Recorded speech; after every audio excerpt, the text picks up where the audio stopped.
And lest you also weary my God.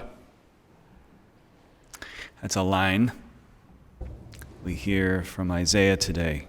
A kind of exasperation with these prophets of doom. And we live in this time, I think, of we're almost addicted to bad news at this point, I think. And suspicious. I think the pandemic has only increased this, but it's almost like if you hear good news, it's like you are suspicious that somebody's not telling you the whole thing, that there's some other shoe that's going to drop because we couldn't actually have good news. And I think this is a bit of a danger, especially in the church too. We've had the consolidation of parishes and the number of priests who've been retiring in recent years.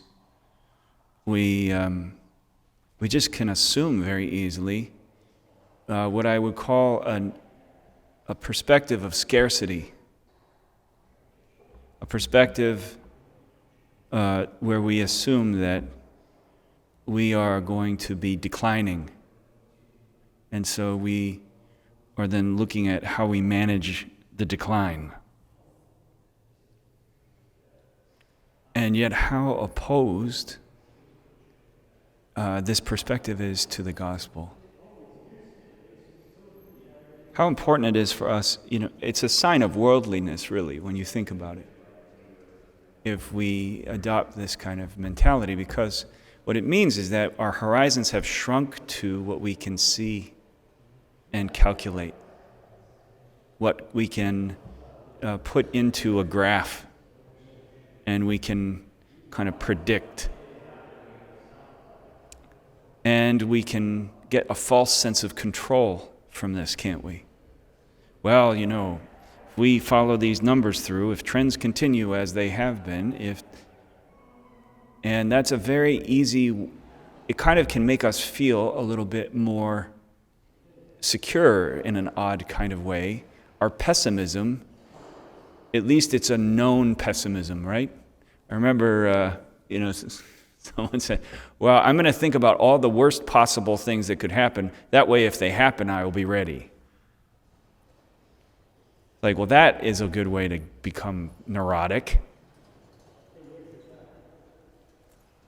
It's just not a way to live that includes a perspective that has a transcendent horizon.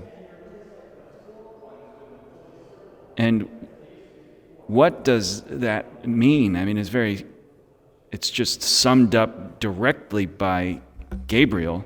Nothing will be impossible for God. Do we really believe that?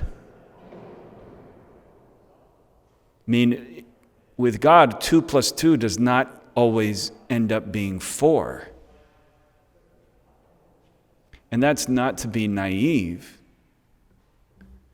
Actually, the naive position is to think that everything just happens according to calculations. For those who have been around the block, you know that life often unfolds in a way no one predicted. In fact, probably more often than not. So who are we to have this kind of certainty about the misery to come? How important in our world today for you and I to just soak up some of this Advent hope.